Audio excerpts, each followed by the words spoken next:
On June 9th, 2 days before the World Cup kicked off, and while most of the football world had its eyes fixed on North America, four men sat down inside a five-star hotel in Madrid and quietly started building something that should worry Barcelona a lot more than anyone at Camp Nou is currently letting on. Jose Mourinho wasn't even Real Madrid's official manager yet, but according to reporting from ESPN, he was already in the room calling the shots. Sitting alongside the club's Director General Jose Angel Sanchez, Chief Scout Juni Calafat, and Super Agent Jorge Mendes, mapping out exactly how Real Madrid would spend its summer before a ball had even been kicked at the tournament. Barcelona, meanwhile, had every reason to feel untouchable. 2 straight La Liga titles, 6 wins in their last 7 meetings with Real Madrid, a rivalry that under Hansi Flick had turned into something close to a formality. But while Camp Nou was still celebrating, the Bernabeu was already working, and by the time this transfer window closes, the gap between what these two clubs have built this summer might look nothing like anyone predicted back in June. So what exactly has Real Madrid been assembling behind closed doors since that hotel meeting, and why does it look less like a normal summer rebuild and more like a very deliberate answer to everything Barcelona has gotten right over the last 2 years? Let's get into it. To understand why this summer matters so much, you need to rewind slightly. Real Madrid have gone 2 straight seasons without winning a major trophy, an unthinkable drought by their own standards, and it cost Xabi Alonso his job after barely more than 30 games in charge. Florentino Perez was re-elected club president, promising a reset, and one of his first moves was bringing back Jose Mourinho for a second spell as head coach, tasked with fixing a squad that, on paper, still had some of the best individual talent in Europe. Barcelona's situation could not have looked more different heading into the window. Hansi Flick's side had just won back-to-back La Liga titles, built around a core of Lamine Yamal, Pedri, and Rafinha, with the rivalry against Real Madrid tilted heavily in their favor. Across their last 7 meetings in La Liga and the Spanish Super Cup combined, Barcelona had won 6, scoring 22 goals and conceding just 11. For a club that spent years being defined by financial restrictions, that kind of dominance on the pitch felt like the real reward.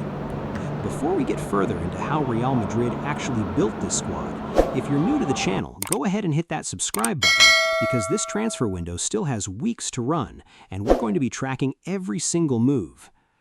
Dominance on the pitch doesn't always translate into control of the transfer market, though, and that's exactly where this story starts to shift. Real Madrid's rebuild under Mourinho has been defined by a clear change in philosophy. Instead of chasing potential, they've gone after proven winners. Marc Cucurella arrived from Chelsea for an initial fee in the region of €55 million, becoming the club's first signing of the summer.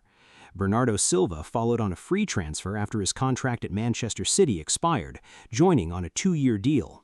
Ibrahima Konate arrived from Liverpool on a free, and Denzel Dumfries had his release clause activated to leave Inter Milan to the Bernabeu. Put those 4 signings together, and their average age sits at just under 29. This isn't a team being built for the future, it's a team being built to win immediately.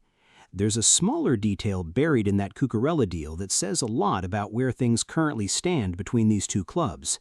Real Madrid had actually explored signing their former academy graduate a few months earlier, but never advanced the move while they prioritized other positions. Real Madrid saw the opening, moved fast once Mourinho arrived, and closed it within days. It's a modest transfer in the context of the whole summer, but watching a direct rival scoop up a player you once had first refusal on is exactly the kind of thing that keeps a sporting director up at night. Real Madrid have also said goodbye to a symbol of an entire era. Dani Carvajal, released as his contract expired, made 451 appearances for the club, won 4 La Liga titles and 6 Champions Leagues, and leaves as one of the most decorated players in Real Madrid's history. His exit, alongside Dani Ceballos departing after 9 years at the club, marks the end of one chapter, just as Mourinho tries to write a new one. There's also a smaller signing worth mentioning because it shows this rebuild isn't only about marquee names. Real Madrid confirmed forward Carlos Espi on a 5-year deal from Levante, a lower-profile piece of business compared to everything else happening around it. And even with Konate now in the building, reports suggest Real Madrid's work at center-back may not be finished, with genuine uncertainty over who actually partners him in Mourinho's first-choice pairing once the season starts. If this kind of detail is exactly what you come here for, subscribing genuinely helps this channel keep digging into stories like this one before anyone else covers them. Here's where things become interesting, because Cucurella, Silva, Konate, and Dumfries were never really the headline. They were the foundation for something much bigger. Real Madrid have been closing in on a deal that would shatter their own transfer record, and the player at the center of it barely existed on the radar of most football fans 2 years ago. Yan Diomande was playing academy football in Daytona Beach, Florida, before signing for Spanish club Leganes in January of 2025. 6 months later, he moved to RB Leipzig, and what happened next was extraordinary. He became one of the Bundesliga's most productive attackers as Leipzig finished third, then carried that form into the World Cup, creating 11 scoring chances across 4 matches for Ivory Coast before their run ended against Norway in the round of 32. That performance turned a promising teenager into one of the most wanted players on the planet.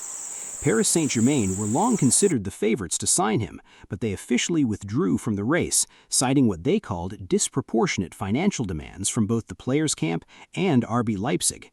Real Madrid stepped in and reportedly agreed a package worth around 135 million euros including add-ons, with a fixed fee believed to sit between 115 and 120 million. If those numbers hold, Diomande becomes the most expensive player in Real Madrid's history, surpassing both Jude Bellingham and Eden Hazard, and reportedly the biggest fee ever paid for an African footballer. Transfermarkt lists him as 180-centimeter right winger who only turned 19 this past November, with a contract at RB Leipzig that ran all the way to 2030 before Real Madrid came calling. 2 years ago, he was largely unknown outside academy circles in Florida. Now he's on the verge of becoming the most expensive teenager in Spanish football history, which tells you everything about how quickly value moves in this market once a World Cup gets involved. And if you want to see exactly how this fee stacks up against every other record signing in Real Madrid's history, stick around because the midfield move Real Madrid are working on right now could end up being even bigger. Reports throughout the last week suggest Rodri, the reigning Ballon d'Or winner and a 2026 World Cup champion with Spain, has already agreed personal terms with Real Madrid, even as Manchester City continue trying to convince him to extend his contract at the Etihad instead. The complication now is the fee. Real Madrid are reportedly working with a valuation closer to 60 million euros, while Manchester City are said to want closer to 80 million. To help bridge that gap, multiple outlets report that Real Madrid have made their decision to sell midfielder Aurelien Tchouameni to Manchester United for a fee in the region of 80 million euros, which would hand new United head coach Michael Carrick the defensive midfielder his rebuild squad has reportedly been chasing all summer. Now the discussion becomes much bigger, because signing a Ballon d'Or winning World Cup captain and a club record winger in the same summer isn't just squad building anymore. It's a statement of intent, and it's one that's being funded largely by outgoing sales rather than external investment. If you're keeping track of every euro Real Madrid are spending this summer, subscribing means you won't miss the moment either of these deals actually gets over the line. Now put all of that spending next to what's happening 45 minutes down the road at the Metropolitano, because Barcelona's summer has been telling a very different kind of story. Club president Joan Laporta has publicly confirmed that Barcelona lodged a formal offer worth around 100 million euros for Atletico Madrid striker Julian Alvarez after the Argentine reportedly expressed a desire to leave during the World Cup. Barcelona view him as the long-term successor to Robert Lewandowski, and reports suggest Alvarez has already agreed personal terms and would prefer Camp Nou over interest from Arsenal, Paris Saint-Germain, and, uncomfortably for Barcelona, Real Madrid as well. Atletico Madrid have made their position just as clear. The club insists Alvarez, who's under contract until 2030 with a release clause reportedly set at 500 million euros, is simply not for sale to a direct domestic rival. Atletico have reportedly gone as far as filing a complaint with FIFA and the Spanish Football Federation, accusing Barcelona of making unauthorized contact with their player. Laporta has said Barcelona's offer will not stay on the table indefinitely, initially framing the deadline as the turn of July into August, while other reports suggest the internal cutoff could stretch to around August 10th, the date Alvarez is due back for Atletico pre-season training. Either way, the clock is running, and Atletico's manager Diego Simeone is already said to be exploring alternatives, with Marseille forward Mason Greenwood reportedly on his shortlist as a potential replacement. This saga alone could realistically run all the way to deadline day on September 1st, so if you don't want to miss how it resolves, now's a good time to hit subscribe. To be fair to Barcelona, they haven't sat still this summer. Anthony Gordon arrived from Newcastle for a fee worth around €80 million as the club's first signing, followed by Karim Adeyemi from Borussia Dortmund. Both moves were made possible in part by Robert Lewandowski's departure, which reportedly freed up close to €38.5 million in financial fair play room, combined with new stadium revenue that has pushed the club back toward full compliance with La Liga's so-called one-to-one spending rule. Barcelona's financial juggling doesn't stop with new arrivals either. Marcus Rashford's long-term future at the club also hinges on that same financial fair play room, with Barcelona still undecided on whether to activate the roughly €30 million purchase option in his loan from Manchester United or negotiate an entirely different arrangement. The England forward reportedly wants to stay, but even that relatively straightforward decision remains tied up in the same spreadsheet as everything else this summer. But here's the bigger picture. Barcelona also reportedly secured an advance of around €210 million against future television income, split roughly in half between this summer and the winter window, because the club's own executives reportedly expect financial fair play restrictions to return in 2027. That's largely tied to delays in the Camp Nou redevelopment, which is expected to force the club to temporarily leave the stadium again once the roof work begins. In other words, Barcelona are trying to do 2 windows worth of business in one summer because they're not confident the money will be there next year. Real Madrid, by contrast, are simply selling players to fund even bigger purchases. This matters because it's not just about who spends more money this summer, it's about which club is negotiating from a position of strength and which one is negotiating against a countdown clock. And right now, those roles look reversed from where they stood 12 months ago. We'll have plenty more on how this financial gap plays out once the season actually starts, so make sure you're subscribed for that. There's a human side to all of this that goes beyond transfer fees and release clauses. At Real Madrid, the biggest ongoing storyline involves Vinicius Jr., whose contract runs out in June of 2027. Arsenal had reportedly been monitoring the situation closely, but recent reporting suggests the English club has stepped back, expecting Real Madrid to get a new deal done instead. Real Madrid were reported to be opening fresh extension talks during the week of July 27th, with a proposed contract that could make Vinicius the highest-paid player at the club, with a base salary reportedly close to €20 million a year and total earnings potentially reaching €30 million with bonuses. Mourinho reportedly values him highly, and club president Perez is said to be personally involved in getting it done. There's also a smaller but telling moment that shows how quickly this rivalry is heating up before a ball has even been kicked in anger. Lamine Yamal, Barcelona's teenage superstar, reportedly sent a pointed message toward his Spain teammate Marc Cucurella following his move to the Bernabeu, making it clear exactly what awaits him the next time these two clubs meet. It's a small thing on its own, but it reflects a broader mood. Barcelona's players know Real Madrid are rebuilding fast, and they're not pretending otherwise. There's also a softer subplot running underneath the Alvarez situation that's worth knowing about.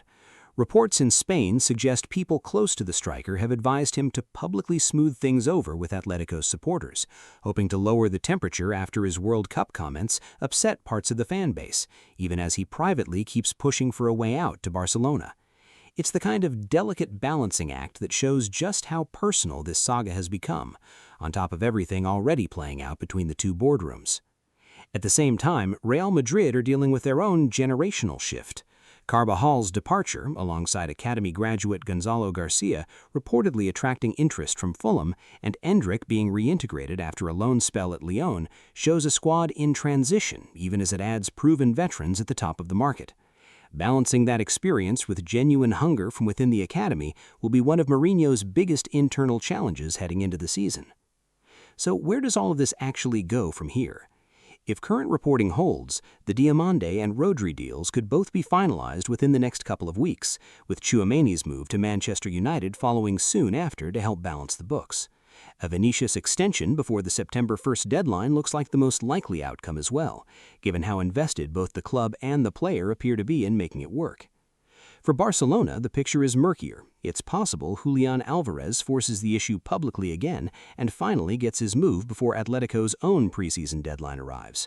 It's also entirely possible this saga drags on for weeks, with Atletico refusing to budge and Barcelona eventually pivoting toward alternative targets if the price or the timeline stops making sense.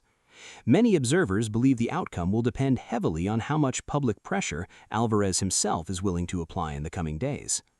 On the pitch, Real Madrid have already started life under Mourinho in preseason friendlies, working through their new signings while facing a mix of lower-tier opposition and giving younger academy players a genuine chance to impress before the serious business begins.